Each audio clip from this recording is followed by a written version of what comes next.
మహాపరిశుద్ధుడైన దేవా, గొప్ప తండ్రి, మీ నామాన్ని స్తుతిస్తున్నాము. నువ్వు నమ్మదగిన దేవుడు అని మీ వాక్యం సెలవిచ్చినట్లుగానే మీ నమ్మదగిన కార్యాలు మా జీవితంలో అనేకమైనవి జరిగిస్తూ నేటి వరకు మేము సజీవులుగాను సురక్షితంగాను ఉండడానికి మీరిచ్చినటువంటి కృపను బట్టి, ధన్యతను బట్టి మీ కృతజ్ఞతలు చెల్లిస్తూ ఉన్నాం. నాయన, ఎందరో ఈ సమయం చూడక గతించిపోయిన వారి లోకంలో అనేకులు ఉన్నారు. మేము గనులమని గొప్పవారమని కాదు, మీ ప్రేమ మమ్మల్ని వెతికి ఈ రీతిగా మీ సొత్తుగా, మీ ప్రజగా, మీ పిల్లలుగా మిమ్మల్ని ఆరాధించే భాగ్యాన్ని మాకు ఇచ్చారు. వచ్చిన ప్రతి వ్యక్తిని నువ్వు ఎరిగిన దేవుడువు.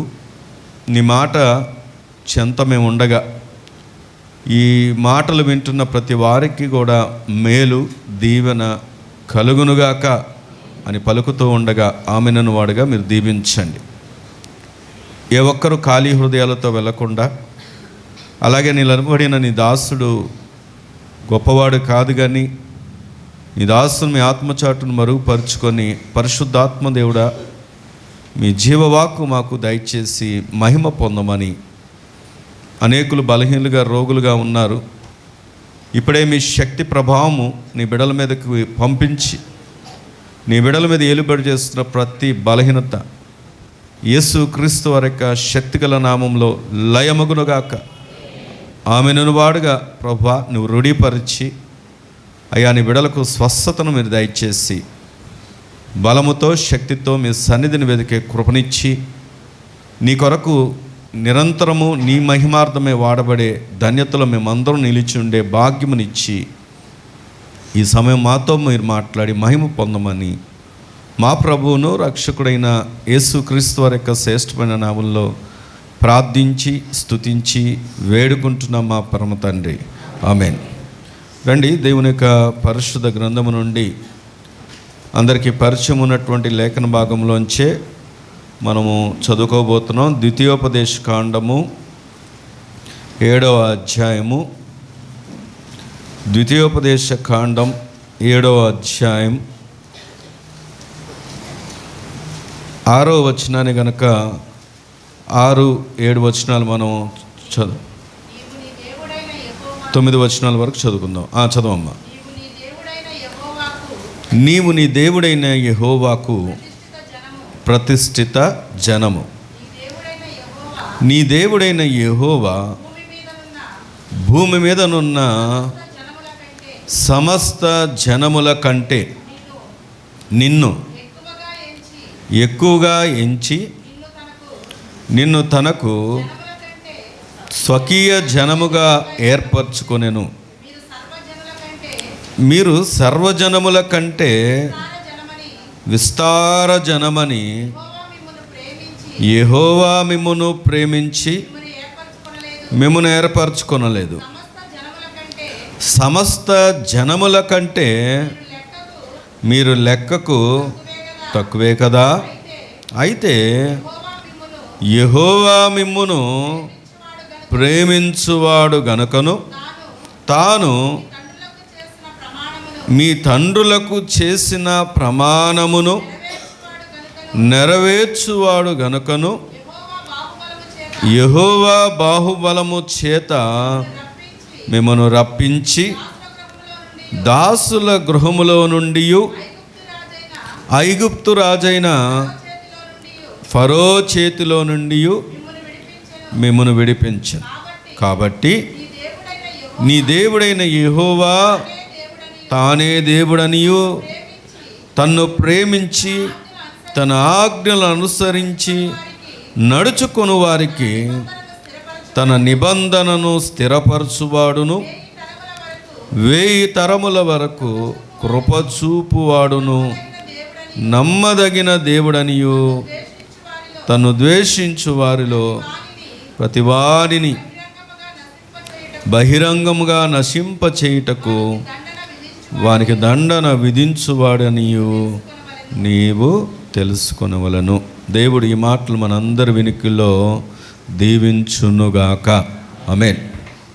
వినండి, ఈ ఉదయకాలం దేవుని సన్నిధిలో ఉన్నటువంటి మనమందరము కూడా దేవుడు ఏమై ఉన్నాడో అన్న మాటను జ్ఞాపకం చేసుకుంటే, ఇక దేవుని లేఖనాలు చెబుతున్నటువంటి మాట ఏంటంటే, ఆయనంట నమ్మదగిన దేవుడు. మీ పక్కన ఉన్నారు చెప్పండి అన్నమాట. ఈ ఉదయకాలం ఎలా పరిచయం అవుతున్నాడు మన దేవుడు అంటే, ఆయన నమ్మదగిన దేవుడు. ఆయన నమ్మకత్వాన్ని ఆయన ఎలా ప్రజెంట్ చేస్తున్నారు అంటే వినాలి. ఎలా ప్రజెంట్ చేస్తున్నాడు అని ఆలోచన చేసినప్పుడు, మీరు గొప్పోలని, మీరు మంచోలని, లేకపోతే మీరు గొప్ప జనాంగమని, మీలో ఎబిలిటీస్ ఉన్నాయని, మీరు పెద్ద పేరు ప్రఖ్యాతులు కలిగిన వారని, మీ ద్వారా లాభం ఉందని, అందుకు నేను ఏర్పరచుకున్నానా అంటే ప్రభువు చెప్తున్న మాట కాదంట. మన గొప్పవరమని కాదంట. అక్కడ మనం ఎక్కడుందా మాట అంటే, భూమి మీద విస్తారమైన జనమనో, లేకపోతే మీరు అక్కడ రాయబడి ఉంది చూడండి, ప్రతిష్ట జనమని ఇక్కడ చాలా మాటలు రాయబడి ఉంది. అవన్నిటిని బట్టి కాదు, కానీ నేను ప్రేమించి నేను మిమ్మల్ని ఏం చేశానంటే ఏర్పరచుకున్నాను అంటున్నాడు. దేవుని స్తోత్రం కలుగును గాక.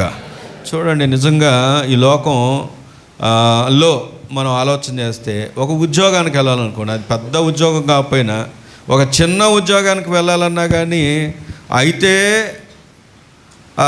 రికమెండేషన్ చూస్తారు, లేకపోతే క్వాలిఫికేషన్ చూస్తారు, ఒకవేళ ఇంకా చెప్పాలంటే అన్నీ ఉన్న ఎక్స్పీరియన్స్ చూస్తారు. ఈ రకరకాల మనకు లోకరీతిగా వినాలి.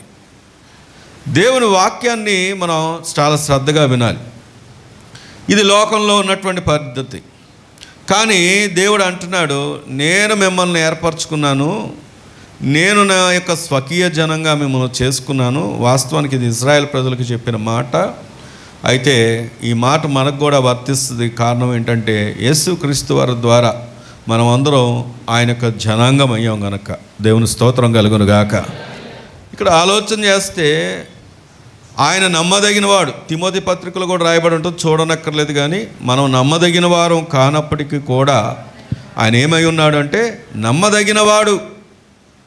2023లో మనం ఎంత నమ్మదగిన వారమా అని ఒకవేళ మనమే గనక మార్కులు వేసుకోవాల్సి వస్తే మనమే ఫెయిల్ చేసుకునేటటువంటి ఎన్నో సంఘటనలు మన జీవితంలో జరిగిపోయాయి. ఒకవేళ మనకు మన యొక్క నమ్మకత్వాన్ని బట్టి 2024 ఇస్తాను, లేదా ఈ పునరుద్ధాన ఆదివారం ఇస్తాను అని గనక ఆయన అనుకుంటే ఈరోజు ఇక్కడ ఉన్నవారు ఒక్కరం కూడా ఉండేవారము కాదు. కానీ ప్రభు ఆయన నమ్మదగిన దేవుడు గనక ఆయన నమ్మకత్వాన్ని బట్టి, ఆయన ప్రేమను బట్టి, ఆయన వాత్సల్యతను బట్టి దేవుని వాక్యం సెలవిస్తున్న మాట ఏంటంటే, అనుదినము మన ఎడల ఆయన నూతనమైన వాత్సల్యత కలుగుతున్నది గనుక మనమంట నిర్మూలము కాకున్న వారమంట. దేవుని స్తోత్రం కలుగును గాక. ప్రతి దినము మన ఎడల ఆయనకి ఏం కలుగుతుందంటే నూతనమైన వాత్సల్యం.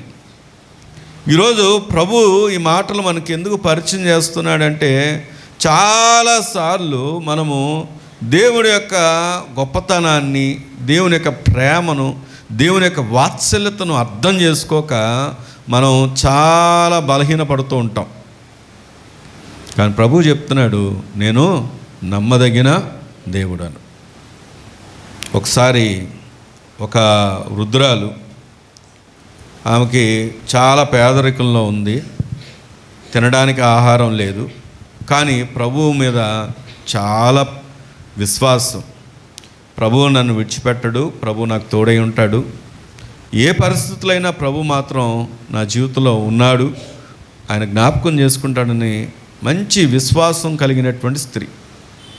ఓ రోజు ఆమె ఒక సాక్ష్యం పంచుకుంటున్నప్పుడు అది ఎలాగో మైక్లో ఎవరు విన్నారు అంటే ఒక నాస్తికుడు విన్నాడంట.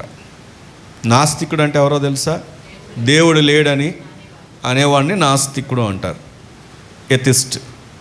అయితే ఈ యొక్క నాస్తికుడు విన్నప్పుడు ఏం చేశాడంటే, అతను ధనవంతుడు, తన దగ్గర ఉన్నటువంటి పిఏని పంపించాడంట.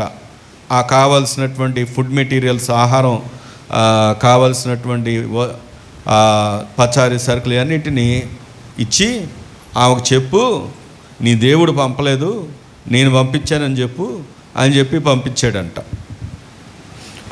అతను వచ్చేసరికి ఆమె ప్రార్థన చేసుకుంటుంది. ఈయన పెద్ద శబ్దం చేసుకుంటూ వెళ్ళి ఆయన పెట్టితే ఆమె ఇంకెక్కువగా స్తుతిస్తుందంట. ఇంకెక్కువగా స్తుతిస్తుంటే ఈయన ఆశ్చర్యపోతున్నాడు, ఏంటి ఇంకెక్కువ స్తుతిస్తుంది అని చెప్తే, ఇదిగో అమ్మా చూసావా, ఇదిగో సరుకులు, ఇగో ఆహారం, ఇదిగో నీ పరిస్థితి చూసి నీ ముందుకు మా యజమానుడు పంపించాడు అని అంటే, ఆమె ఎక్కువగా స్తుతిస్తుంటే, ఎందుకు నువ్వు దేవుని స్తుతిస్తున్నావు? నువ్వు నమ్ముకున్న దేవుడు పంపించలేదు. ఈ యజమానుడు కఠినుడు గనక ఈ పిఏ అంటున్నాడు, ఇది పంపించింది దేవుడు కాదు, దెయ్యం అన్నాడంట. ఆవిడ మళ్ళీ ఇంకెక్కువ స్తుతిస్తుందంట. మళ్ళీ ఎక్కువ స్తుతిస్తుంటే, నీకేమైనా పిచ్చా ఏంటి?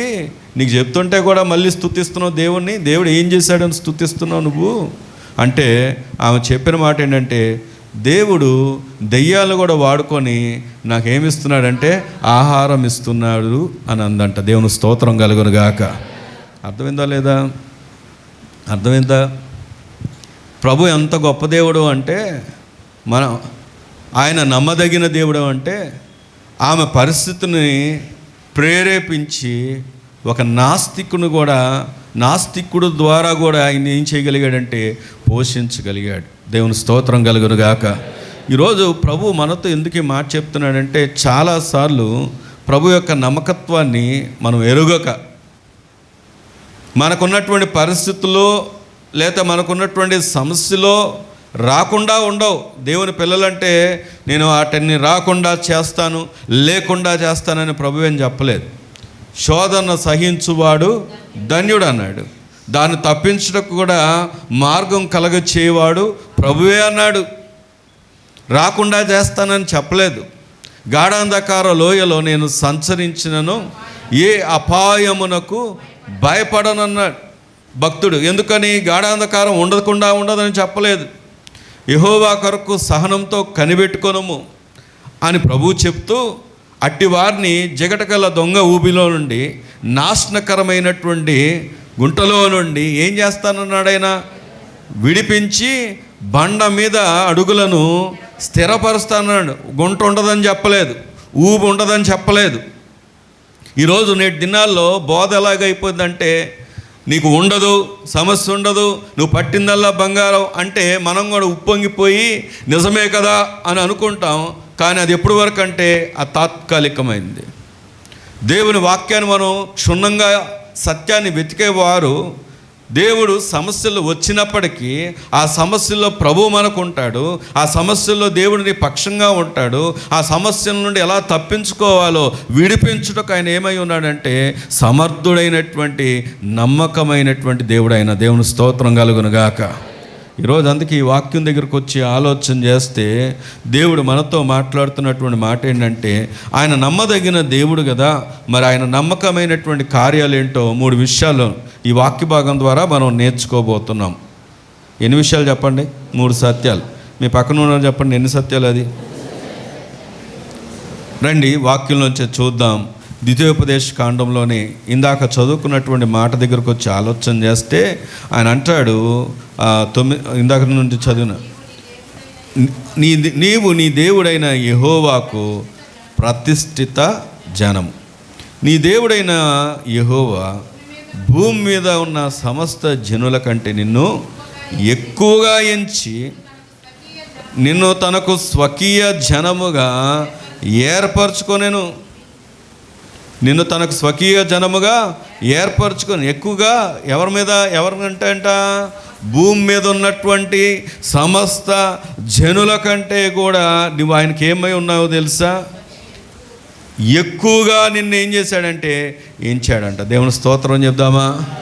నేను మాట అడుగుతున్నాను, మన ద్వారా దేవునికి ఏంటి ఉపయోగం? ఏం ఉపయోగం చెప్పండి? ఆయన ఎంచుకోవడానికి, ఆయన ఏర్పరచుకోవడానికి, చక్కగా వచ్చి హ్యాండిల్ చైర్లో కూర్చొని ఒక గంట అలా గడిపేసి ఏమండి వెళ్ళిపోయి మళ్ళీ ఆదివారం దాకా ముఖం చూపించిన వాళ్ళు అనేకులు ఉన్నారు. వీళ్ళు ఎప్పుడు కనబడతారంటే ఆదివారమే కనబడతారు. ఇంకా వీరి ద్వారా సంఘానికి కానీ, దేవుని పనికి కానీ, పరిచర్యకు కానీ, దేవుని నామానికి కానీ ఏమైనా ఉపయోగం ఉందా అంటే ఉండదు. వీళ్ళు ఎలాంటి క్రైస్తవులు అంటే, మిమ్మల్ని అందరినీ అనట్లేదు, అందరినీ కాదు, ఉన్నారు కొందరిని. వీళ్ళు ఎలాంటి క్రైస్తవులు అంటే ఆదివారపు క్రైస్తవులు. సరే, మంచిదే, నేను అలాంటి వారిని కూడా తప్పుపట్టను. ఎందుకంటే కొంతమందికి ఆదివారం తప్ప కుదరక వచ్చేవాళ్ళు ఉంటారు. ఇందాక ఒక అక్క పాట పాడారు, ముత్తమ్మ గారు. ఆమె గొప్ప చేయడానికి ఈ మాట చెప్పట్లేదు. ఆమెకు అక్షరం మొక్క రాదు. నేనైనా చూడకుండా పాడలేను. కానీ అంటే పాడే తలంతు దేవుడిచ్చాడు, పాడాలన్న ఆసక్తి. ఇక్కడ ఆరాధన చేస్తున్న వాళ్ళందరిలో అందరికి చదువు వచ్చిన వాళ్ళు ఎవరు లేరు. వారి పేర్లు వారికి జ్ఞాపకం లేని వారి పేరునే మర్చిపోయేటటువంటి వారు. కానీ ఇక్కడ ఆరాధన కొరకు నిలబడడానికి శనివారం రాత్రంతా ఆల్ నైట్లో ఉండి, ఆల్ నైట్ ఎందుకు ఉంటున్నారంటే దేవునితో కొంత సమయం రాత్రంతా గడిపి అప్పుడు వచ్చి ఇక్కడ పాటలు పాడి ప్రభువును ఆరాధిస్తున్నారు. ఎందుకు విషయాన్ని చెప్తున్నానంటే, ఒక పని చేస్తున్నామంటే దాని విషయంలో దేవునికి మహిమ రావాలని. మనకు కాదు. ఎందుకంటే బైబిల్ చాలా స్పష్టంగా చెప్తున్న మాట ఏంటంటే, నీవు దేవుణ్ణి స్తుతించకపోతే, వినండి, దేవుణ్ణి నువ్వు స్తుతించకపోతే ఎవరు స్తుతిస్తారో తెలుసా? రాళ్ళు దేవుని స్తుతిస్తాయంట. రాళ్ళు స్తుతించడం ప్రారంభిస్తే నువ్వు చేసే ఆ పని కూడా నీకు లేకుండా అయిపోద్ది. కాబట్టి నీకు ఇచ్చినటువంటి ఆధిక్యతను మనం ఏం చేయాలంటే వినియోగించుకోవాలి. ఈరోజు ప్రభు వాక్యం దగ్గరకు వచ్చి ఆలోచన చేస్తే ఆయన అంటాడు, ఇదిగో నిన్ను అందరికంటే హెచ్చుగా, భూమి మీద ఉన్నటువంటి సమస్త జనుల కంటే ఎక్కువగా నిన్ను ఎంచుకొని నా స్వకీయ జనముగా నేను ఏర్పరచుకున్నానంటున్నాడు. ఇది ఇజ్రాయెల్ ప్రజలతో చెప్పిన మాట. నిజమే, వాస్తవమే. చూడండి, ఇజ్రాయెల్ దేశంలో ఇప్పుడు మనం గమనిస్తే ప్రపంచం మొత్తంలో అత్యధికంగా నోబెల్ ప్రైజ్ అనేది అనేది ఒక ఉన్నతమైనటువంటి బహుమానం. అది ఎవరికి వచ్చిందో తెలుసా? ఏ దేశానికి ఎక్కువ ఉన్నాయో తెలుసా? ఇజ్రాయెల్ దేశానికి. అత్యధికమైనటువంటి టెక్నాలజీ ఏ దేశానికి ఉందో తెలుసా? ఇజ్రాయెల్. అది ఎంత ఉంటుంది దేశం? మనం చెప్పాలంటే ఆంధ్ర రాష్ట్రం అంతా కూడా ఉండదేమో. అలాంటిది దేవుడు తన స్వకీయ జనముగా ఏర్పరచుకున్నప్పుడు దేవుడు దాని ద్వారా వచ్చే దీవెన, దేవుడి ద్వారా వచ్చే ఆశీర్వాదం ఎంత గొప్పది అంటే చాలా ఉన్నతమైంది. ఈరోజు ప్రభు మనతో ఎందుకు ఈ విషయాన్ని పంచుకుంటున్నాడంటే, దేవుడు వారికంటే కూడా ఉన్నతమైనటువంటి కార్యం మన జీవితంలో జరిగింది. ఏంటంటే నీకోసం, నా కోసం ప్రభు అయిన యేసుక్రీస్తు వారు ఈ భూమి మీదకి వచ్చి ఏం చేశారంటే ప్రాణం పెట్టాడు. దేవుని స్తోత్రం కలుగును గాక. ఉన్నతమైనటువంటి ప్రజలం మనం. ఈరోజు ప్రభు మొదటి ఆత్మీయ సత్యం ఏం నేర్పించాలనుకున్నాడంటే, దేవుడు తన ప్రజల్ని ఏం చేస్తున్నాడు తెలుసా? ప్రేమిస్తున్నాడు. మీ పక్కన వాళ్ళు చెప్పండి అన్నమాట. ఏం చేస్తున్నాడు ఆయన? చాలాసార్లు అనుకుంటాం కదా, అంతా బాగున్నప్పుడు అందరూ వచ్చేవారండి, ఇప్పుడు అందరూ పట్టించుకోవడం మానేశారు. ప్రభు దగ్గరకు వచ్చాక అందరూ దూరం అయిపోయారు. ప్రభు ఏమన్నా మేలు చేస్తాడేమనుకుంటే నాకు అన్ని కష్టాలే కానీ మేలేం జరిగినట్టు అనిపించట్లేదు.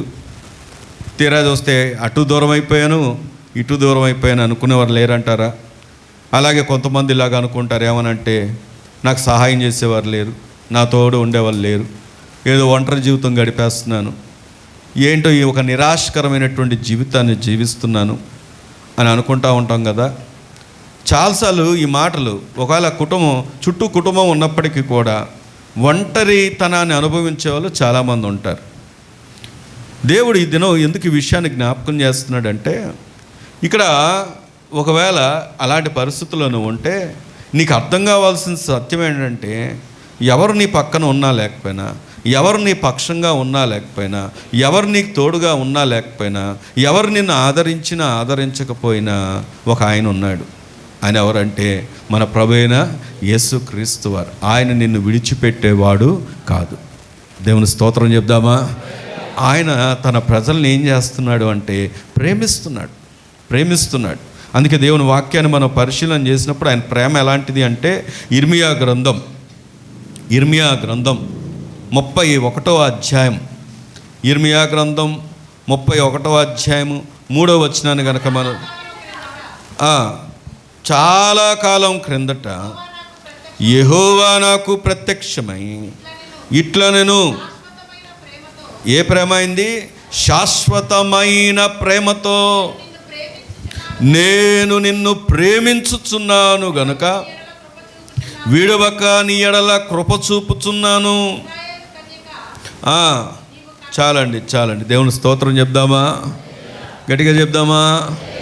వాక్యాన్ని మనం పరిశీలన చేస్తే ఎప్పుడు నుండి ప్రేమిస్తున్నాడంటే ఈయన కాదండి. కర్మేల్ ఫేతంలోకి పాస్టర్ గారు పిలిచారు, లేదా పాస్టమ్ గారు పిలిచారు, వచ్చిన దగ్గర నుండి అప్పుడు ప్రేమిస్తున్నాడా అంటే కాదు.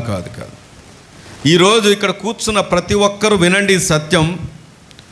ఈ మాట నీకు వినబడుతుంది కదా, నీకు తెలియాల్సిన సత్యం ఏంటంటే ఒక వ్యక్తి నీ వెనక పడి రమ్మని పిలిచి సువార్తను చెప్పి నీ కొరకు ప్రయాసపడి నీ కొరకు ప్రార్థన చేసి నీ కొరకు కన్నీరు కార్చి నువ్వు వద్దన్నా కానీ రాకపోయినా కానీ కొన్నిసార్లు ఎక్కడో ఉన్నానని చెప్పినా కానీ ఇష్టం లేకపోయినా కానీ ఎప్పుడు కూడా నీ వెంట పడుతూ నీకు ఫోన్లు చేస్తూ నిన్ను పురికొలుపుతూ రా అని చెప్పి నీ జీవితంలో ప్రభువుని జ్ఞాపకం చేస్తున్న వ్యక్తులు, వారిని బట్టి వారు మిమ్మల్ని ప్రేమించట్లేదు. దేవుడు ప్రేమించాడు గనక, ఆయన ఎప్పుడో నిన్ను ప్రేమించాడు గనక, శాశ్వతమైన ప్రేమతో నిన్ను ప్రేమించాడు గనక నీ కొరకు ఆ వ్యక్తిని ప్రభు ఏం చేశాడంటే నియమించుకున్నాడు. దేవుని స్తోత్రం కలుగును గాక. నేను మాట అడుగుతున్నాను, ఈ రోజుల్లో నీ కుటుంబం కోసమే నీ కన్నీరు వస్తుందా? నీ కుటుంబం కోసమే నీకు కన్నీరు రాదు, నీ పిల్లల కోసమే నువ్వు ఉపవాసం ఉండలేవు. ఏమ్మా వింటున్నారా? నీ పిల్లల కోసమే నువ్వు ఉపవాసం ఉండలేవు, నీ పిల్లల కోసమే నువ్వు కన్నీరు కార్చలేవు, నీ భర్త కోసమే నువ్వు కన్నీరు కార్చలేనటువంటి పరిస్థితులు. కానీ ప్రభువు చెప్తున్నటువంటి మాట ఏంటంటే ఈ దినము ఆయన శాశ్వతమైన ప్రేమ ఎప్పుడు నుండి నువ్వు నిన్ను వెతికిందంటే చాలా కాలం క్రిందట. ఆ ప్రేమ సేవకుల్లో ఇదిగో ఏం చేసిందంటే ఆ ప్రేమ నుంచి లేదా ఆ సహోదరుల్లో ఎవరైతే నీ కొరకు కన్నీరు కార్చారో, ఎవరైతే నిన్ను ప్రేమించి దేవుని సన్నిధికి నడిపించారో, నీ కొరకు ప్రయాసపడ్డారో, నీ కొరకు ప్రార్థన చేస్తున్నారో, నీ కొరకు కడుపు కట్టుకుంటున్నారో, నీ కొరకు వారు ఇదిగో ఎంతో తెగిస్తున్నారో, ఆ ప్రేమ ఎక్కడి నుండి వచ్చిందంటున్నారు? ప్రభు అయిన యేసు ఆ ప్రేమను ఆ వ్యక్తిలో ఉంచి నిన్ను ప్రేమించేలాగా చేశాడు. దేవుని స్తోత్రం కలుగును గాక. ఈరోజు కర్మేల్లో ఉన్నాము అంటే నేను ఒక సంఘాన్ని గురించి చెప్పట్లేదు ఈ మాట. ఒక కుటుంబంగా మనం ఉన్నాము అంటే, ఈ రీతిగా మనం ప్రభువుని సేవించగలుగుతున్నామంటే దేవుని ప్రేమ మనని వెతికింది. అందుకే యోహాను పత్రికలు ఏమని ఉంటుందంటే, మనం ఆయన ప్రేమించామని కాదు, మొదటే ఆయనే మన ఏం చేశాడంట? ప్రేమించాడంట. దేవుని స్తోత్రం కలుగును గాక. ఈయన ప్రేమ ఎంత గొప్పది అంటే ఆయన అంటున్నాడు, చాలా కాలం క్రిందట యెహోవా నాకు ప్రత్యక్షమై ఇట్లా నేను శాశ్వతమైన ఏ ప్రేమ? మీ పక్కన ఉన్న వాళ్ళు చెప్పండి, ఏ ప్రేమ?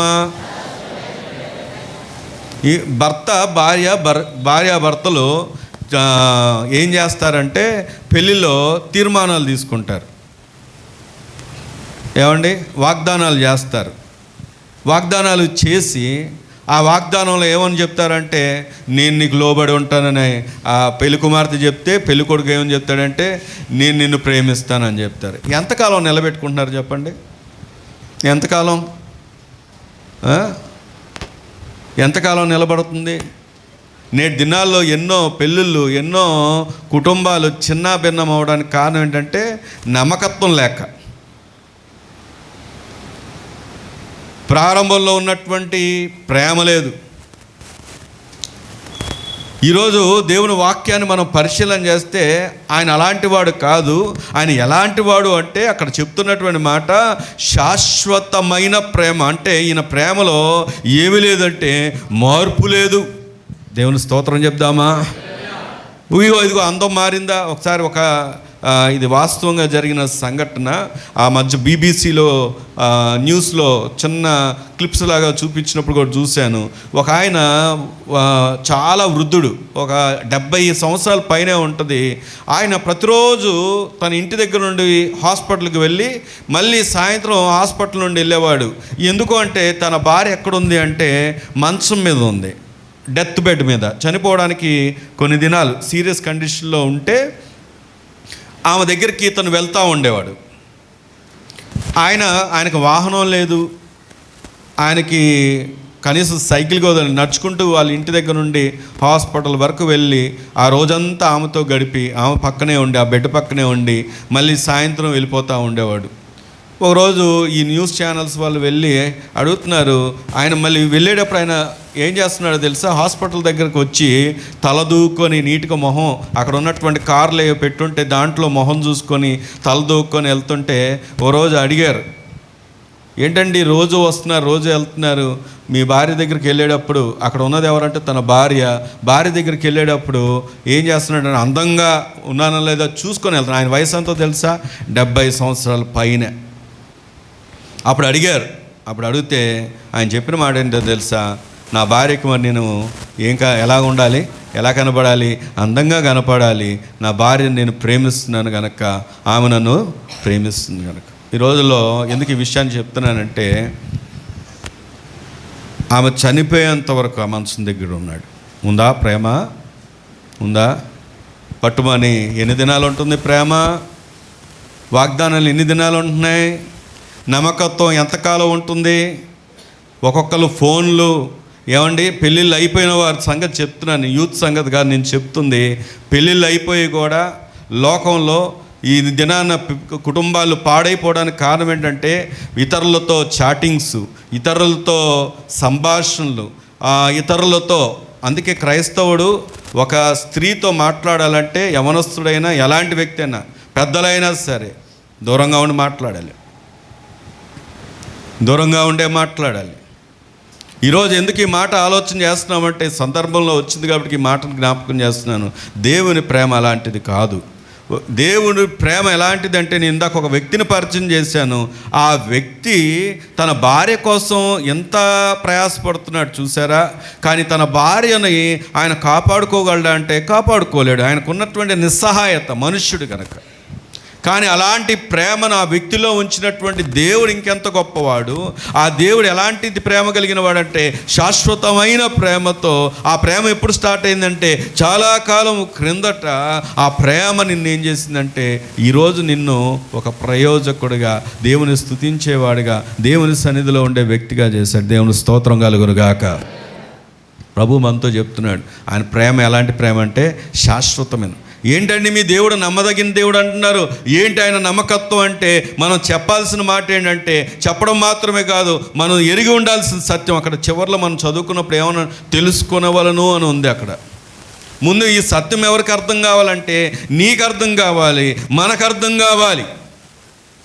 ఏమని అంటే నీ దేవుడు ఆయన శాశ్వతమైన ప్రేమతో నిన్ను ప్రేమించే దేవుడు ఆయన. దేవుని స్తోత్రం కలుగునుగాక.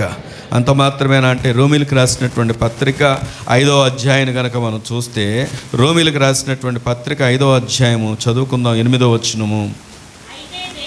అయితే దేవుడు మన ఎడల తన ప్రేమను వెల్లడిపరుచుచున్నాడు. ఎట్లనగా, ఎప్పుడు చెప్పండి, మనం ఇంకను పాపులమై ఉండగానే క్రీస్తు మన కొరకు చనిపోయాను. కాబట్టి ఆయన రక్తం వలన ఇప్పుడు నీతిమంతులుగా తీర్చబడి మరింత నిశ్చయముగా ఆయన ద్వారా ఉగ్రత నుండి రక్షింపబడుదుము. దేవుని స్తోత్రం చెప్దామా? దేవుని వాక్యం చెప్తున్నటువంటి మాట ఏంటంటే, ఎప్పుడు ప్రేమించాడంట? మనం ఇంకను పాపులమై ఉండగానే. నేను ఒక మాట సూటిగా అడుగుతున్నాను, ఎవరైనా ఒక నేరం చేసి జైల్లో ఉన్నారనుకోండి, జైల్లో ఉంటే వాళ్ళు మా ఇంటోళ్ళేనండి అని మనం ఎవరైనా పరిచయం చేసుకుంటామా? చెప్పాలి. పోస్టర్లు బ్యానర్లు వేయించి దాంట్లో వాళ్ళ ఫోటో వేసి పక్కన మన ఫోటో వేసి ఏమండి, లేదా అప్పుడప్పుడు ఇంకా క్లియర్గా చెప్పాలంటే ఇంతకుముందు ఇప్పుడు తగ్గింది, కానీ ఇంతకుముందు ఎవరైనా యూఎస్ నుండి వెళ్ళి వస్తుంటే ఏం చేసేవాళ్ళంటే స్వదేశ ఆగమనం అని చెప్పేసి న్యూస్ పేపర్లో, ఇప్పుడు అంటే పేపర్ చదవకేమో తెలియదు కానీ న్యూస్ పేపర్లు వేసుకొని మా కుటుంబం వాళ్ళు అమెరికా నుండి వస్తున్నారని చెప్పేసి ఏం చేసేవాళ్ళంటే పోస్టర్ లాగా వేసుకునేవాళ్ళు, లేకపోతే చిన్న చిన్న పేపర్ కట్అవుట్స్లో పెట్టుకునేవాళ్ళు. ఎవరైనా ఓ చెల్లి వినాలి, ఎవరైనా జైలు నుండి వస్తున్నారనుకో, అలా వేసుకుంటావా? చెప్పండి అండి, వేసుకుంటారా? నేరం చేసి వస్తున్నాడు మావోడే అని వేసుకుంటారా? ఇంకా చెప్పాలంటే వస్తున్నాడన్న రోజు నువ్వు కనపడకుండా ఎక్కడికైనా వెళ్ళిపోతావు. ఎందుకంటే పొరపాటున మన దగ్గర వచ్చితే వస్తాడా ఏంటి అని చెప్పేసి. నేను ఎందుకు ఈ మాట చెప్తున్నానంటే ఇది మన స్వభావం. కానీ దేవుని స్వభావం ఏంటో తెలుసా? మనం ఇంకా పాపులమై ఉండగానే ఆయన మన కొరకు ఏం చేశాడంట? చనిపోయాడంట. దేవుని స్తోత్రం కలుగును గాక. మనం మంచోళ్ళమని మనం ప్రేమించలా. ఒకవేళ ఆయన మనం మంచివారమని, బైబిల్ మనం లోకాల్లో ఒక మాట ఉంది. ఏ మాట అంటే దుష్ట శిక్షణ శిష్ట రక్షణ. అంటే అర్థం ఏంటంటే దుష్టులను ఏం చేయాలి? శిక్షించాలి. శిష్టులు అంటే ఎవరంటే మంచివారు. మంచి వాళ్ళని ఏం చేయాలి? రక్షించాలి. నేను మాట అడుగుతున్నాను, మంచి వాళ్ళని రక్షించాలంటే ఇక్కడ ఎంతమంది మంచోళ్ళు ఉన్నాం? ఎవరు మంచోళ్ళో చెప్పండి. బైబిల్ చాలా స్పష్టంగా చెప్తున్న మాట ఏంటంటే నీతిమంతుడు ఒక్కడును లేడు. ఏ భేదం లేదు. అందరూ పాపం చేసి దేవుడు అనుగ్రహించు మహిమను పొందలేకపోతున్నారు. పాపం వల్ల వచ్చినటువంటి జీతం ఏంటంటే మరణం. ఇప్పుడు చెప్పండి, నీతిమంతుడు ఎవరు? నీతిమంతుడు ఒక్కడు కూడా లేదు. పాపం వల్ల వచ్చిన జీతం మరణం. దేవుడు అనుగ్రహించి మహిమను పొందలేకపోతున్నారని వాక్యం సెలవిస్తుంటే, మరి శిష్టులను రక్షించాలంటే ఇక శిష్టులు ఎవరు మిగిలారు? మంచి వాళ్ళు ఎవరు మిగిలారు? మరి రక్షించగలిగే వారు ఎవరున్నారు? కానీ యేసుక్రీస్తు వారి యొక్క గొప్పతనం ఏంటంటే ఆయనంట నీతిమంతుల కొరకు కాదు, కానీ ఆయన ఎవరి కోసం వచ్చాడంటే పాపుల కొరకు ఈ లోకానికి వచ్చాడు. దేవుని స్తోత్రం కలుగును గాక. ఎందుకు అంటే అందరూ పాపం చేసి దేవుడు అనుగ్రహించు మహిమను పొందలేకపోతున్నారు. దేవుడు చక్కగా ఆది మానవునైనటువంటి ఆదామును ఎక్కడ పెట్టాడు అంటే ఏదేనులో పెట్టాడు. ఏదేను వనములో, ఏదేను అన్న మాటకు అర్థం ఏంటో తెలుసా? దేవుని సన్నిధి. దేవుని సన్నిధిలో చక్కగా వారి ఇరువురు కూడా దేవునితో ముఖాముఖిగా మాట్లాడుకునే అనుభవాలు ఉన్నాయి. అందులో ఉన్న వాటి అన్నిటిని ఆనందించే అనుభవాలు ఉన్నాయి. ఆశీర్వాదం ఉంది, ఎంతో సంతోషం ఉంది. కానీ చేయకూడదు చేయడం ద్వారా వారు ఏం తీసుకొచ్చారంటే ఈ భూమి మీదకి పాపం శాపాన్ని తీసుకొచ్చారు. తినకూడదు అన్నటువంటి పండును తిన్నారు. అసలు ఇంకొక మాట చెప్పనా? పెళ్లి ప్రసంగం కాదు, కానీ ఒక కుటుంబం చిన్నాభిన్నం అవడానికి ప్రధాన కారణం ఏంటో తెలుసా? భర్త భార్య మధ్యలో దేవుడు తప్ప ఇంకొక స్వరానికి నువ్వు అవకాశం ఇచ్చావంటే నీ ఫ్యామిలీ ఏమైపోద్దంటే కొలాప్స్ అయిపోద్ది. ఈరోజు ఫ్యామిలీస్ కొలాప్స్ అవ్వడానికి కారణం ఏంటో తెలుసా? ఆ భార్య భర్తలు ఇద్దరి మధ్యలో ఉండాల్సింది ఒక్కలే. అది ఎవరు అంటే దేవుడు. అది ఆ రోజు జరిగింది అదే, ఈరోజు జరుగుతుంది అదే. మనం ఎవరికైతే మనం అనుకుంటాం స్వరం మన చెవులు ఇస్తూ ఉంటాం, ఎవరికో తెలుసా? ఈ పెళ్లి కుమారుడేమో వాళ్ళ తల్లిదండ్రుల స్వరాలు వింటూ ఉంటాడు, ఈ పెళ్లి కూతురేమో వాళ్ళ తల్లిదండ్రుల స్వరాలు వింటూ ఉంటారు. మధ్యలో ఇంకొక స్వరం వినబడుతూ ఉంటుంది, మధ్యలో పక్కింటా స్వరం వినబడుతూ ఉంటుంది, మధ్యలో వీళ్ళని క్యాష్ చేసుకోవడానికి ఇంకొక స్వరం వినబడుతూ ఉంటుంది. ఇది నేను కేవలం భౌతికపరమైన విషయమే చెప్పట్లేదు.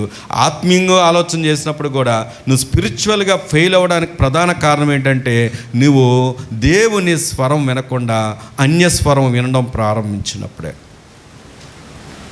ప్రభు ఇక్కడ ఎందుకు విషయాన్ని చెప్తున్నాడంటే వారితో సహవాసం చేయడానికి మానవుణ్ణి సృష్టిస్తే ఈ మానవుడు ఏం చేశాడంటే ఇదిగో పాపము కొరకు ఏం చేశాడో తెలుసా? చెవునిచ్చాడు.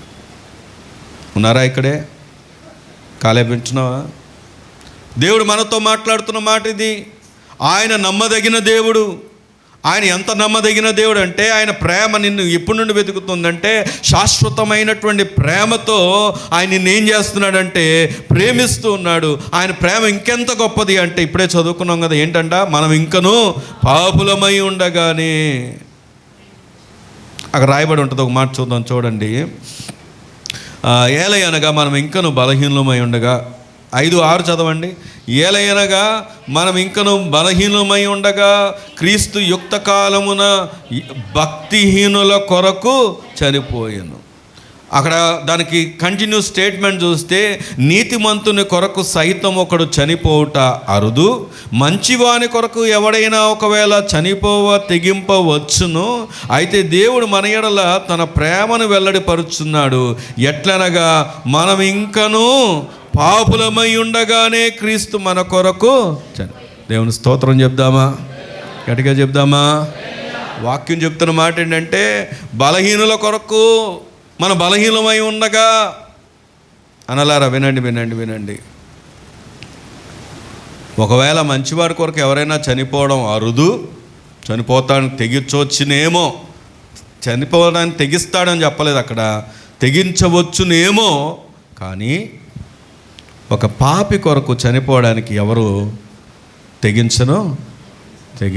కానీ ఎవరు తెగించారు చెప్పండి? మన ప్రభు అయిన యేసుక్రీస్తు వారు. దేవుని స్తోత్రం కలుగునుగాక. ఈరోజు మన ప్రభు ఎవరు అంటే నమ్మదగిన దేవుడే. అందుకే యోహాను సువార్తలో ఏమంటుంది? 3వ అధ్యాయం 16వ వచనం అందరికీ తెలిసిన మాటే. ఏమనంటుంది? దేవుడు లోకమును ఎంతో ప్రేమించింది. నేను ఒక మాట సూటిగా అడుగుతున్నాను, లోకంలో ఎవరెవరు ఉంటారు? ఎవరు ఉంటారండి? అన్ని కమ్యూనిటీస్ ఉంటారా? అన్ని తెగలు ఉంటారా? మంచివారు ఉంటారా? చెడ్డవారు ఉంటారా? అందరూ ఉన్నారు. దేవుడు లోకమును ఎంతో ప్రేమించి అక్కడ గనక ఈ మాట పెట్టలేదు, షరతు పెట్టలేదు. ఈరోజు కూడా క్రైస్తవులు అన్నీ విడుస్తారు, కానీ ఒక విషయంలో మాత్రం ఫెయిల్ అయిపోతూ ఉంటారు. ఏంటో తెలుసా? కులం దాన్ని విడిచిపెట్టరు. ఎందుకు విడిచిపెట్టరు అంటే, వాళ్ళలో ఆ భావం ఇంకా పోలేదు. కానీ వాస్తవానికి ఇక్కడ చూస్తే దేవుడు కనుక అలాగే ఆలోచన చేస్తే, ఇశ్రాయేల్ ప్రజల్ని తప్ప ఇంకెవరిని ప్రేమించకూడదు. సరే, ఇశ్రాయేల్ ప్రజల్ని మాత్రమేనా అంటే, దేవుని వాక్యం చెప్పే మాట ఏమనంటే, యూదుడను లేదు, గ్రీసు దేశస్థుడే లేదు, అందరికీ ఆయన ఏమై ఉన్నాడంటే ప్రభువై ఉన్నాడు. దేవుని స్తోత్రం కలుగును గాక. నువ్వు నమ్మావా నమ్మలేదా? తెలుసుకున్నావా తెలియలేదా? కానుకిచ్చావా ఇవ్వలేదా? ప్రభుని ఎరిగావా ఎరగలేదా? మందిరానికి వచ్చావా లేదా అని నిన్ను ప్రేమిస్తే, ఒకవేళ ఆ షరతును బట్టి ప్రేమిస్తే, దేవుడు లోకమును ఎంతో ప్రేమించిన పక్కన ఆ బ్రాకెట్లో ఏదో ఒక ఆప్షన్ ఉండేది. కానీ ఆప్షన్ లేకుండా ప్రేమించిన ప్రేమ మన దేవుని ప్రేమ. దేవుని స్తోత్రం కలుగును గాక. అందుకే దేవుని వాక్యాన్ని నాతో మొట్టమొదటిగా మాట్లాడిన మాట ఎప్పుడు పరిచయం చేస్తూ ఉంటాను.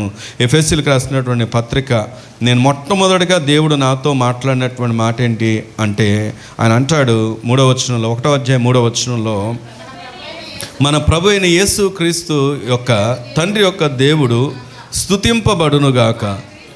ఆయన క్రీస్తునందు పరలోక విషయములలో ఆత్మ సంబంధమైన ప్రతి ఆశీర్వాదమును మనకు అనుగ్రహించెను. ఎట్లనగా తన ప్రియుని యందు, అందరూ ఆ మాట చెప్పండి, తాను ఉచితముగా, ఎలా ఇచ్చాడు చెప్పండి? ఉచితముగా మనకు అనుగ్రహించిన తన కృపా మహిమకు కీర్తి కలుగునట్లు, ఈ మాట చెప్పండి అందరూ, తన చిత్త ప్రకారమైన దయా సంకల్పము చొప్పున.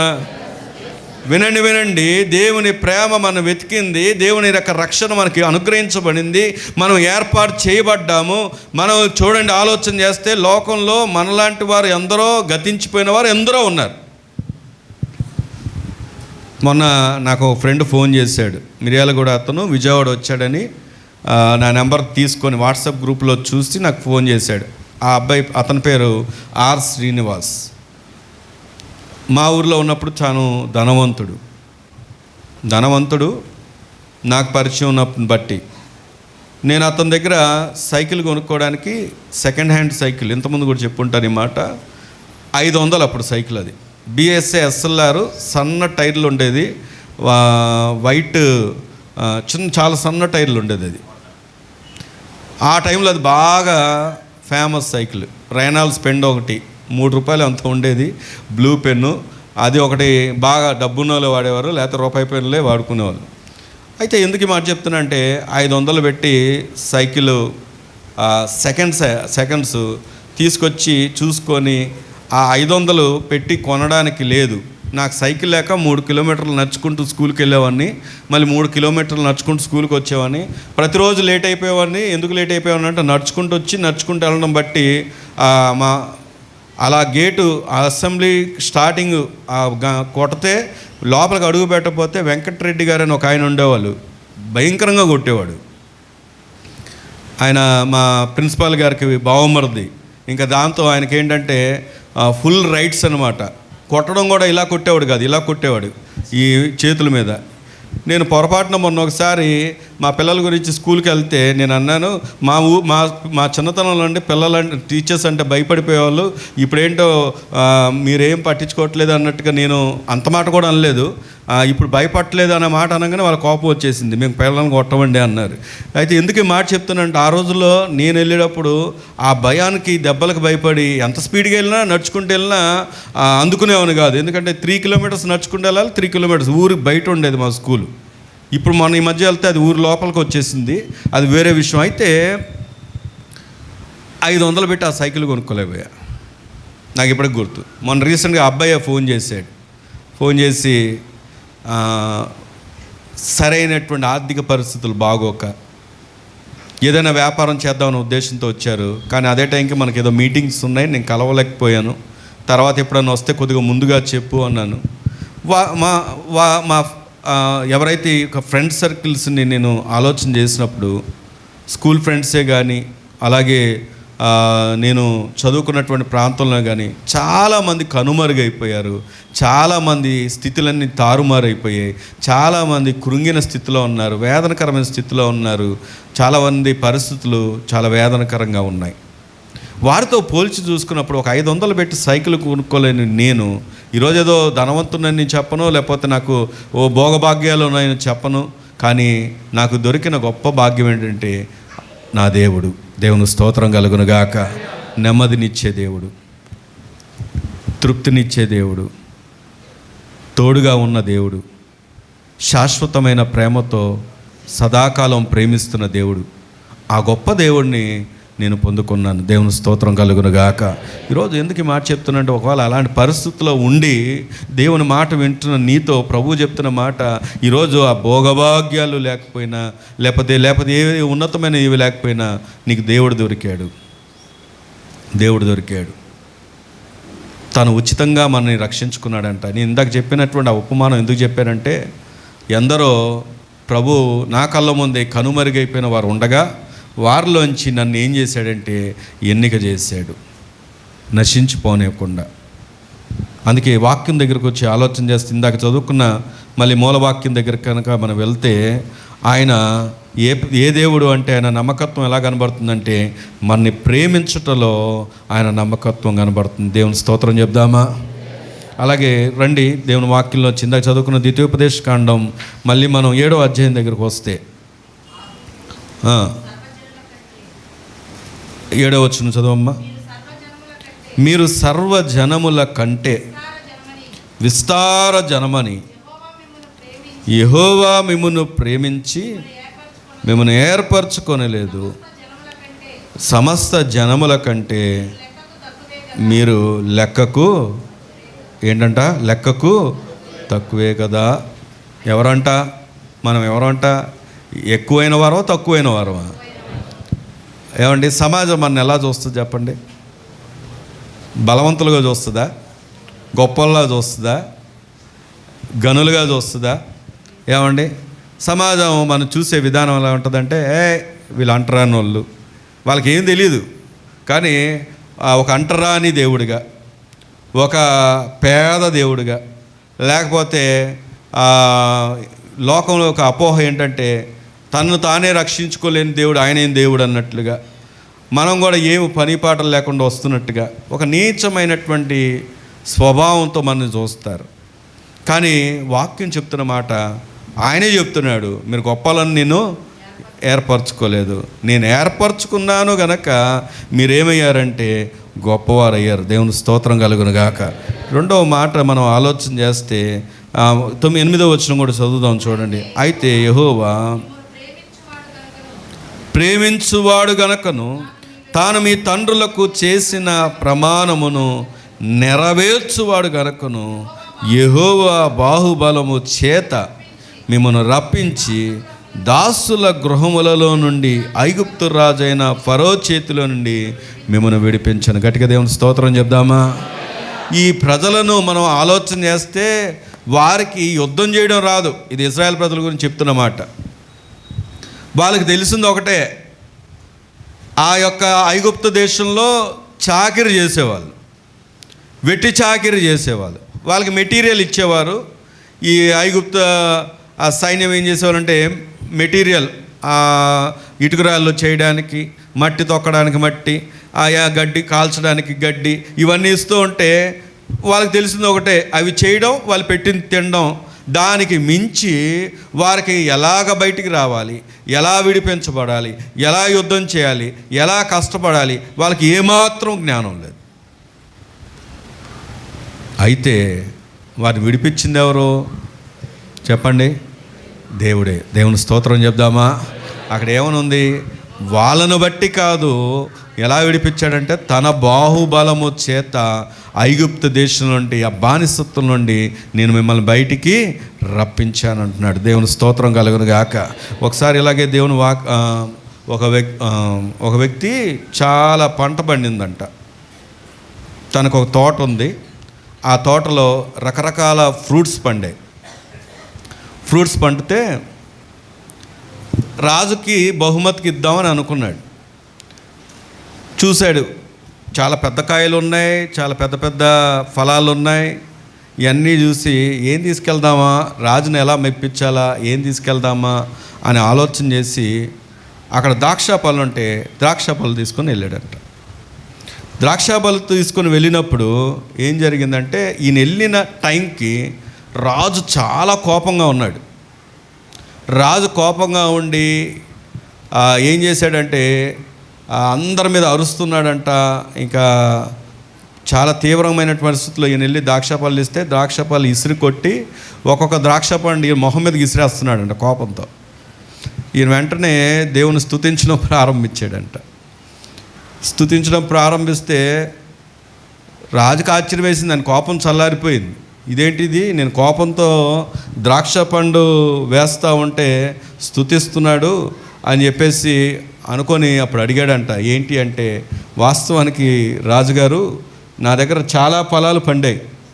వాళ్ళు కొబ్బరికాయలు తీసుకొస్తుంటే ఏమండి, లేకపోతే పుచ్చకాయలు తీసుకొచ్చుంటే, పనసకాయలు తీసుకొచ్చుంటే ఏమండి, ఏం తీసుకొచ్చాడు ఆయన?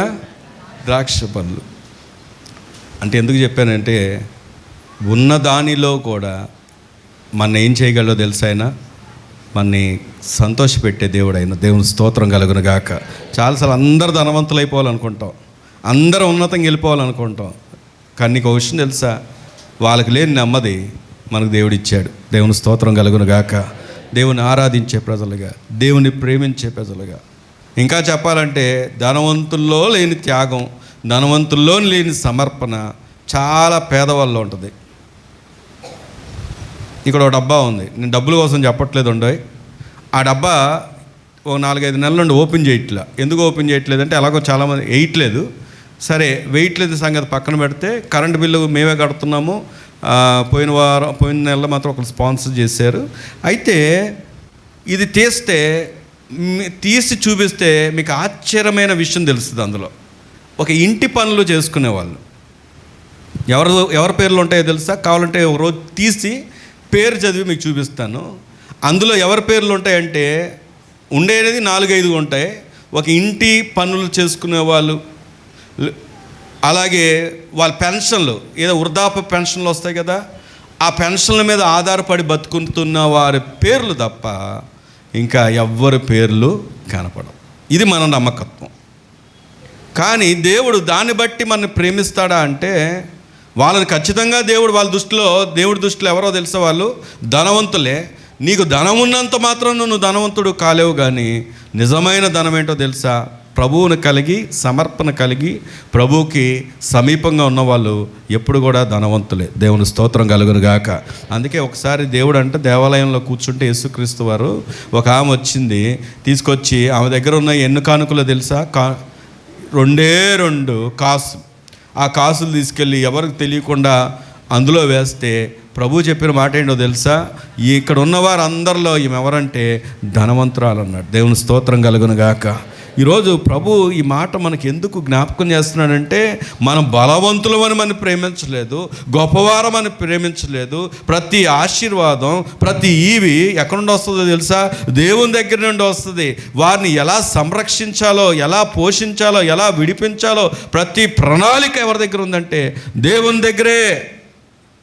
నువ్వు ఏ స్థితిలో ఉన్నావో, ఏ పరిస్థితుల్లో ఉన్నా, ఏ సమస్యలు గుండా వెళ్తున్నా, ప్రభు ఎంత నమ్మదగిన దేవుడు అంటే నీ జీవితంలో ఆయన చేసే కార్యం ఒక దినం నిన్ను సాక్షిగా నిలబెట్టుకోవడానికి ప్రతి పరిస్థితిలో కూడా ఆయన సహాయం చేయగలిగిన వాడు. ఆమేన్. కానీ నీకు అర్థం కావాల్సింది, ఆయన నమ్మదగిన దేవుడు, నమ్మదగిన దేవుడు. 3వ విషయాన్ని జ్ఞాపకం చేస్తాను. 2వ విషయం ఏంటంటే, ఆయన మనం గమనిస్తే ఇందాక చదువుకున్నాం. ఏ మాట చదువుకున్నాం చెప్పండి? ఆయన ఎలా ప్రేమిస్తున్నాడు, ఎలా నమ్మదగిన దేవుడు అంటే, ఆయన విడిపించుటలో, నిన్ను విడిపించుటలో ఆయన ఏమై ఉన్నాడు తెలుసా? నమ్మదగిన దేవుడు. ప్రేమించుటలో నమ్మదగిన దేవుడు, విడిపించుటలో నమ్మదగిన దేవుడు. ఇంకా ఎలా నమ్మదగిన దేవుడు అంటే, రండి.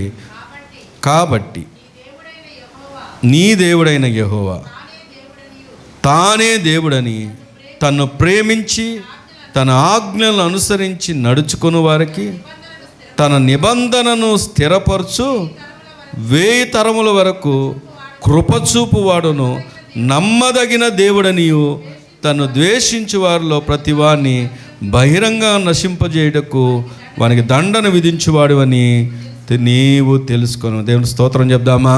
ఇంకే విషయంలో నమ్మదగిన దేవుడు అంటే, తన వాగ్దానాన్ని, తన నిబంధనను నెరవేర్చే విషయంలో ఆయన నమ్మదగిన దేవుడు. నీ పక్కన ఉన్న చెప్పండి అన్నమాట. ఏం విషయంలో నమ్మదగిన దేవుడు? నిన్ను ఎన్నుక చేసుకుని నీకు మాట ఇచ్చిన ఈ మాట ఎక్కడ దాకా ఆయన తోడే ఉంటాడో తెలుసా? ఇక్కడ వరకే కాదండి, సదాకాలం ఆయన నీకు తోడై ఉండే దేవుడు. దేవుని స్తోత్రం కలుగును గాక. తన వాగ్దానాన్ని నెరవేర్చుటలో నమ్మదగిన దేవుడు ఆయన. ఇశ్రాయేల్ ప్రజలు ఎన్నోసార్లు సనిగారు, గొనిగారు. వాళ్ళు సనిగిన సనుగులకి ఎప్పుడో ఏం చేయాలి చెప్పండి? విడిచిపెట్టాలి, నాశనం చేయాలి. కానీ ఆయన ఏమై ఉన్నాడో తెలుసా? నమ్మదగిన దేవుడుగా వారిని నాశనం చేయలేదు. దేవుని స్తోత్రం కలుగును గాక. అందుకే దేవుని వాక్యాన్ని కనుక మనం పరిశీలన చేస్తే 2-3 విషయాలు చూసుకొని ముగించుకుందాం. రండి, కీర్తన గ్రంథం 36వ కీర్తన 5వ వచనాన్ని కనుక మనం చదువుకుందాం. యెహోవా ఏంటంట? నీ కృప ఆకాశమునంటుచున్నది, నీ సత్య సందర్భము అంతరిక్షమును అంటుచున్నది, నీ నీతి దేవుని పర్వతములతో సమానము, నీ న్యాయ విధులు మహాగాధములు. యెహోవా నరులను జంతువులను రక్షించువాడవు నీవే. దేవుని స్తోత్రం చెప్దామా?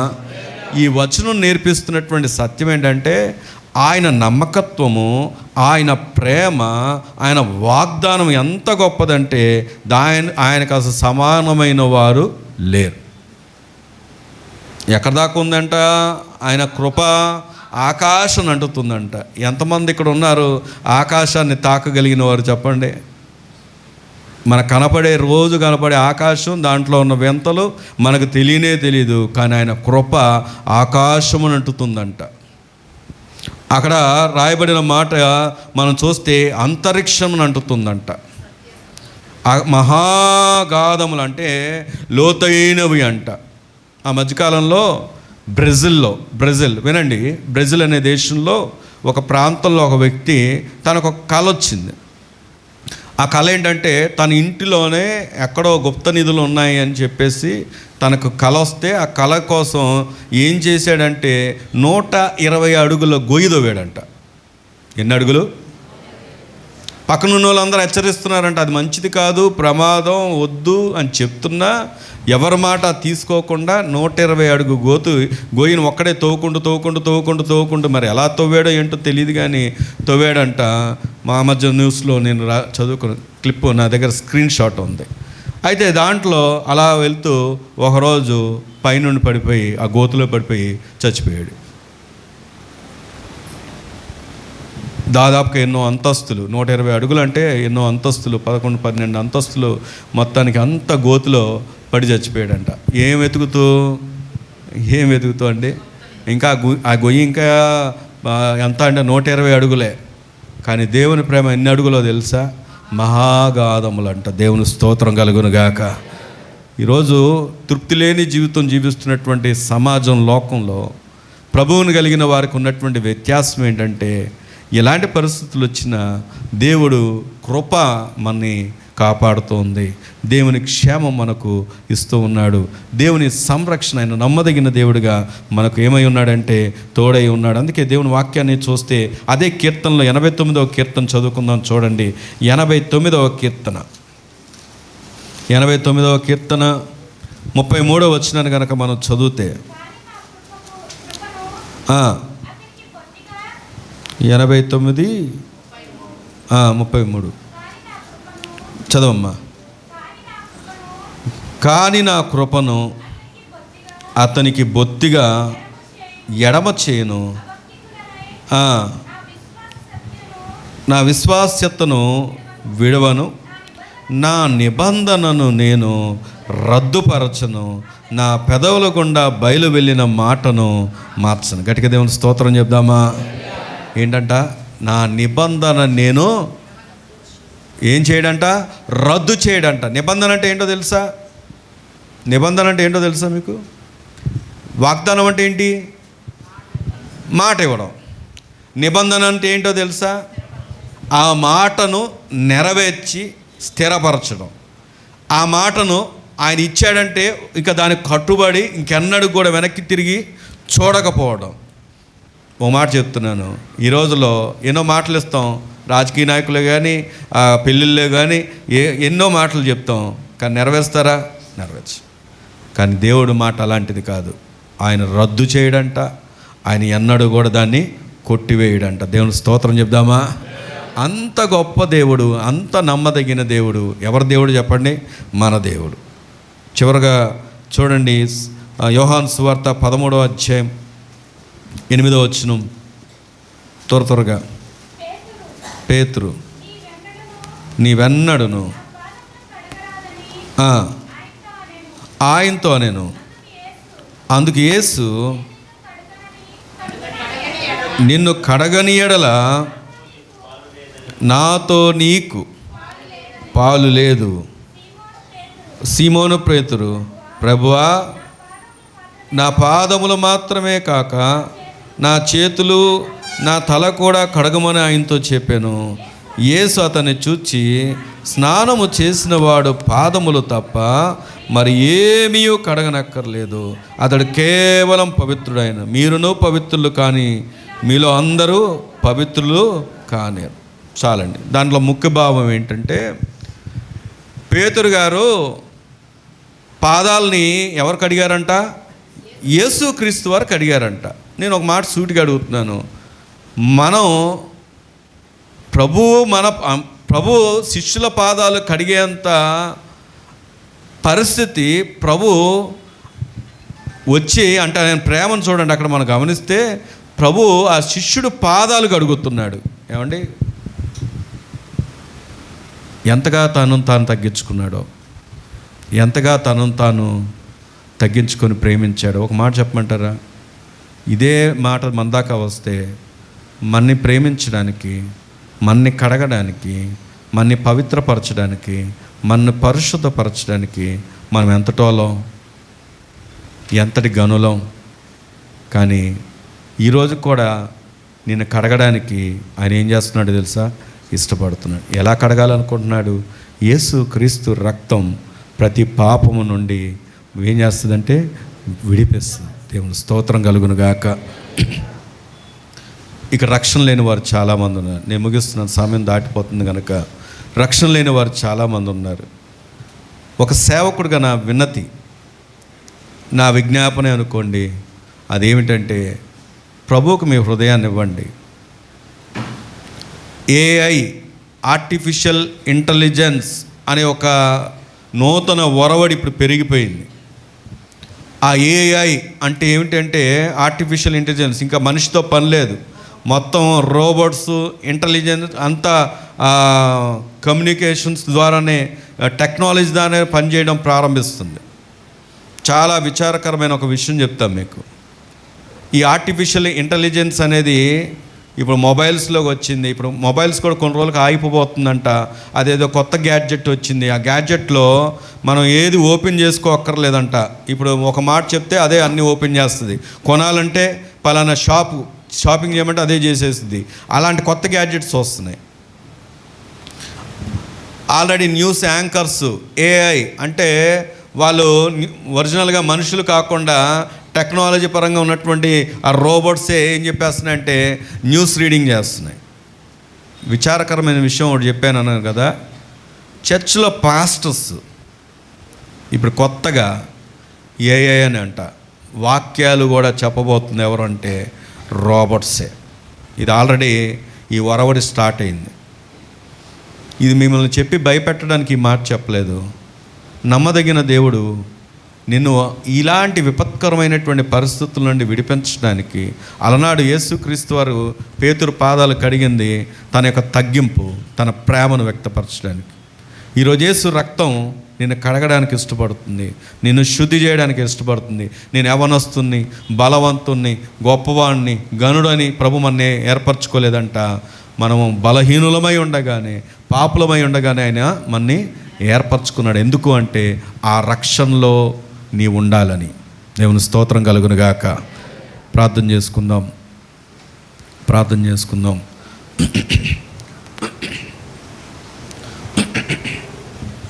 దేవుడు నమ్మదగిన దేవుడు, ప్రేమించుటలో దేవుడు నమ్మదగిన దేవుడు, నిన్ను విడిపించుటలో దేవుడు నమ్మదగిన దేవుడు, తన వాగ్దానం నెరవేర్చుటలో.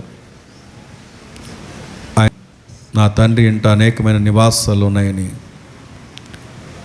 అలనాడు యేసుక్రీస్తు వారు పునరుద్ధరణై తిరిగి లేచి వెళ్తూ ఒక వాగ్దానం చేశాడు. ఒక దినం ఆయన రాబోతున్నాడు. ఆయన ఉండే స్థలంలో నిన్ను ఉండాలని ప్రభు కోరుకుంటున్నాడు. ఆ ప్రభు ప్రేమను పదే ఎందుకు నీకు తెలియజేస్తున్నాడు అంటే, నీ పరిస్థితి తెలియక కాదు, కానీ ఆ పరిస్థితిలో కూడా ప్రభు నీకు తోడై ఉన్నాడని, ఆయన విడిపించుటకు సమర్థుడని. కానీ అక్కడితో నువ్వు ఆగిపోవడానికి కాదు ప్రభు నిన్ను ఏర్పరచుకుంది, నువ్వు రక్షించబడాలని, ప్రభు రక్తంలో కడగబడాలని. యేసు నిన్ను వెతుకుతూ, యేసు క్రీస్తు రక్తము ప్రతి పాపము నుండి, ప్రతి శాపము నుండి విడిపిస్తుందనే వాక్యం సెలవిస్తూ ఉండగా ఆ కడగబడిన అనుభవాల్లోకి నీవు రావాలని ప్రభువు నిన్ను వెతుకుతూ ఉన్నాడు. పరిశుద్ధుడా,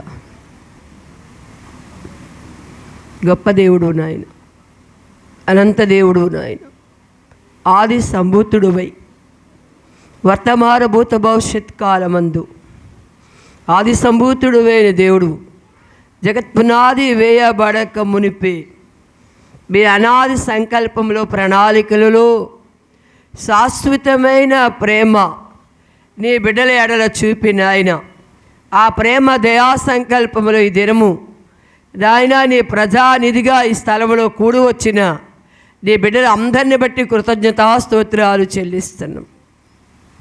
మీ దాసులు నిలవబెట్టి నాయన ఇడవక కృప చూపే శాశ్వతమైన నీ ప్రేమ ఎట్టిదో, ఆ సంకల్పం ఎట్టిదో, ఇంక నువ్వు పాపములు ఉండగానే, పాపులమై ఉండగానే, మమ్మల్ని ప్రేమించేవారు ఎవరూ లేకున్నప్పటికీ, అయ్యా ఒంటరితనంలో కృంగిన వేళలో, నిరాశలో, నిట్టూర్పులలో, ఎండామాములలో తండ్రి బలహీన పరిస్థితుల్లో, ఆదరణ లేని పరిస్థితుల్లో, ఆదుకునేవారు లేని పరిస్థితుల్లో, అలమటించే వేళలో నీ ప్రేమ మమ్మల్ని ఎతికినింది.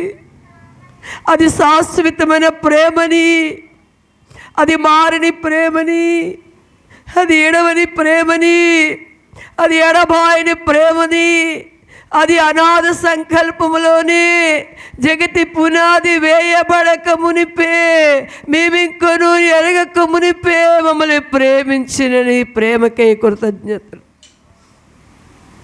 కృతజ్ఞతలు నాయన, కృతజ్ఞతలు తండ్రి.